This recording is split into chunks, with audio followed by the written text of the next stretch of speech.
Polt's going to take it by a score of 2-0. Did I just say that? Yes, I did. 2-0. Oh, it's a bold prediction for a man who is really good at TVP. I mean, Polt, of course, is one of the best at Terran versus Protoss. A lot of people consider the matchup to be really hard for a lot of Terrans right now, but Polt's not one of those players that struggle. I'm going to have to pick Puzzle, though, Andre, because I think Puzzle is... I think he's still got a lot to offer, and, you know, he's one of those Protosses that for a while people put their hope in, and I like his play when he's on the money, you know, when he's getting everything, his momentum, when he can execute his build, and he's in control, he can execute flawlessly and really show us something. So I'm going to go with Puzzle, but I'm going to say 2-1. But the problem is Puzzle's not going to get control. He ain't going to get control because Polt's going to take it to him. We'll see, though. Ladies and gentlemen, as in the top left-hand position, you guys see Puzzle, but in fact, it is combat easy in the top left-hand corner. Spawning as the purple Protoss, it is. He came out of retirement. Of course, Puzzle. In the bottom right, no, it's combat X, silly. Bottom right-hand position is the red Terran. We have Polt, who's sporting... TSL? I already said the red Terran. Yeah. Yes, TSL, thank you. TSL. Polt, of course, was the second place... I was going to say the second place runner-up, but that actually means he would be third, fourth. But he was the runner-up at DreamHack just moments ago, in fact. And it was a great series between him and Thorzane, TVT to remember. And Thorzane was the winner. So Polt still has a lot of, you know, he was playing this right before the DreamHack finals. I don't remember exactly what time, but the idea is this is still fresh. This isn't from last week. This is a replay from the previous 24 hours, so we can expect Polt to still be in a good StarCraft mindset. I agree. Now, interesting build that we have already. It is a command center, a Nexus first, followed up by that is a gateway and an assimilator. This is a relatively faster assimilator. There are two different styles, actually 3 different styles. There's the Forge Fast Expand that we've seen a lot more common these days in PvT. There's also a gateway assimilator and a gateway gateway. Yep. 2 different ways of going at it. The gateway, obviously, you're just relying on your zealots in that early game stage. This is sort of relying on just teching normally and being able to defend. You might have to pull probes if there's any early game pressure, but it is a little bit more risky, I think, than any of the other 2. I think the Forge Fast Expand is probably the safest, and it has the best continuation, but we'll see. Well, Puzzle did manage to sneak in a probe, so he gets sight of the command center on the low ground. Now, we were talking about the sickest fake out in TVP would be to lift your command center and land at your natural and then one base. But that is not the case in this scenario. Polt is doing everything pretty run-of-the-mill. And Puzzle knows it, so that's why he doesn't have to deviate too far from what he normally wants to do. And you can see he's getting second gas. Sure. And here we go. The first Zealot is already chasing this SCV. Now, these Marines can basically do whatever they want. I mean, they can start kiting this Zealot for ages. And the Zealot will never be able to engage. He has to wait until 2 Zealots. So that's why you're just seeing this 1 Zealot back off. I like what he's doing. Now, this bunker actually says, come at me. You have to come at me. But now there's 2 Zealots out. I don't think 3 Marines can take on 2 Zealots. Oh, nice. He sends 1 Zealot to take out the SCV, and it was a weak one, so he can avoid losing that one. And he sends the other one to immediately chase the Marines. And Polt does manage to escape just barely, and he cancels the bunker. So, yep. And that's just light pressure, and it didn't cost too much, just an SCV in 25 minutes. Exactly.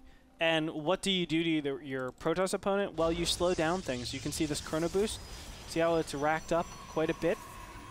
If he didn't have to go that second Zealot, he could have probably Chrono Boosted out more probes.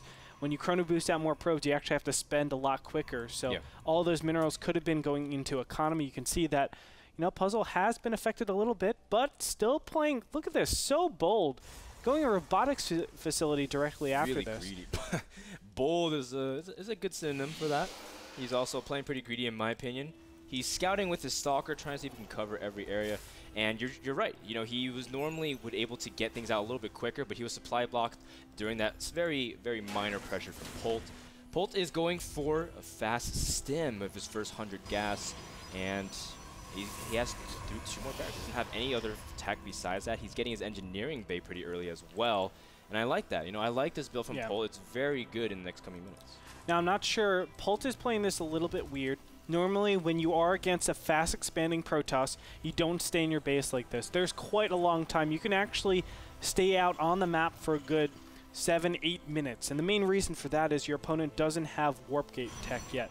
Now, as we see over here, Puzzle is about to get it around, what is that, 7 minutes and 30 seconds probably warp in. So you still have time for your Marines, your Marauders to be out on the field and do a lot of damage. It's really important to do that so that you force as many gateway units as possible. Right now, you can see there's only 6 gateway units out on the field. It's not that much, and it's because Polt is not taking the position which he should be. Yeah, in fact, Polt is just pumping out Marines, again, showing no indication he wants to push out just yet. Excuse me for that. And I like the fact that Puzzle is just keeping tabs on the tech pad. He does spot the Marines, but he also knows Starport tech wasn't rushed out compared to the way some Terrans choose to do. Now, how will he choose to respond? Puzzle did go for 3rd and 4th gases relatively quickly, and he's not really teching beyond that. He's adding 3 more gates. He definitely wants that security. Yeah, well, it might not even be that. It might be a big all-in pressure after this. Normally when you go 3, or excuse me, with 6 gateways, normally you will get forges before that, or some sort of, oh, there's Twilight Council. Interesting. I'm wondering why it went for 6 gateways. There are better continuations with this, especially with the power of the Immortal so early in the game. You don't actually have to get all the way, get 6 gateways to cover everything. You can stick with 5, and it's pretty sufficient against anything a Terran can do. But we'll see. He's moving out. For security reasons. Yes. You know, we were saying before he saw the Marines push out, and he also saw, you know, there's no tech out. So he said, well, he said he saw delayed tech. He says, well, he obviously got something quick from the tech lab. He's moving out here to the center of the map, and he revealed a lot of his sentries. Now, Polt, is he going to have units in position to defend this? As he does have an observer on the high ground, too. I like the positioning of it. There's tons of Marines here. Now, Dark Shrine is on the way, so he's just revealed his tech to us. But, of course, Polt doesn't know that just yet. Now, he doesn't want to actually commit to this yet. He doesn't have combat shields. But, unfortunately, he does lose a couple Marines here. Nice little engagement for Puzzle. Yeah, Puzzle's looking pretty scary. He's getting... he's teching also behind this while still keeping on pressure, and the 2 Immortals can drop buildings really fast, whether it be depots or the bunker. So he has to be really cautious. Polt can't let Puzzle chip away here, and wow, Puzzle still trying to bait units, but that was a good dodge there by Polt. Could have been much worse. Yeah, so it's kind of interesting. Still, combat shields is not being upgraded. No, it's done? Yeah, it was done. Oh, yeah, excuse me. Oh, look at that. Has it been done for a while? They have the big Spartan shields now. Yeah. All right, which can blot out the some reason I missed non-existent sun on Shakuras Plateau. My God. Well, we're gonna show a segment in a little bit, but I was out in the sun for the first time in like ages. Of course, I'm a super nerd, so the sun is obviously super effective enough, to me. Andre. I know. but man, the sun just destroyed me, and I was like, good God, man. This is why I don't go out in public.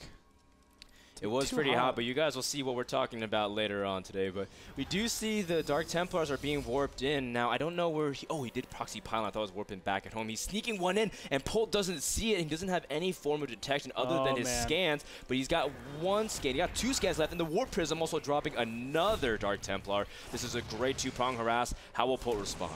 It looks like he's going in for this heavy pressure. What he's trying to do is just base race, but I don't think this will be too successful, seeing as there's so many gateway units here. He has 2 Immortals, and on top of that, tons of Sentry energy. So we'll see how he actually approaches this. Oh, charge is finished. Now, +1 did not finish either, though, and Polt trying to see if he can engage on 2 fronts, but he doesn't have the army engaged just yet.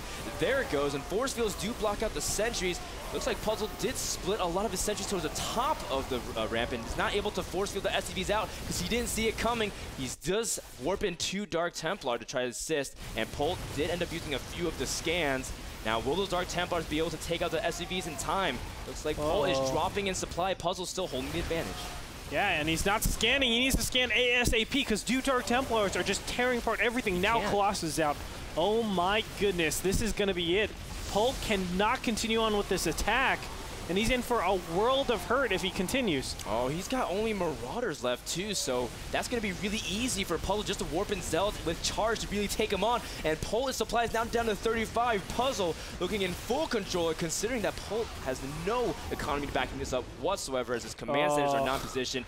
Polt looking like he's running out of options here. His command center all the way down here in the bottom middle. Unfortunate for him, he has to play a very scrappy game.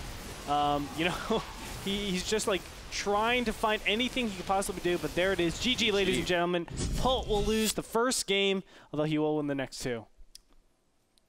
He has to make predictions, right? Well, actually, my prediction's already wrong, actually. Yeah, it was. I was saying that. I said 2-0. 2-0, Polt. You're like, dare I say?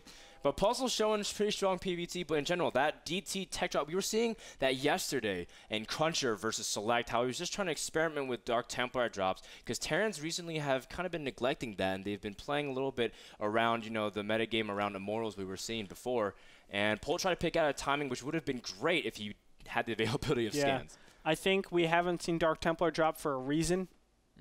It's too much of an investment, in my opinion. You know, Zealots are really strong in that early game stage, especially when you push out the +1 armor. Now, we didn't see that necessarily, but I think a lot of times people are like, oh, Dark Templars, they merge into Archon, or Templars, they merge into Archon, whatever. I don't think Dark Templars in general can get enough scans off. Of course, this situation showed us differently, but I think if if Polt played that a little bit differently, played a little bit more passive, he would realize I have the upgrade advantage. I can sit back, relax. I know my opponent is committed to this all, and all of his gas has been going in Sentries, Immortals, and Dark Templars, and I can just take my advantage there.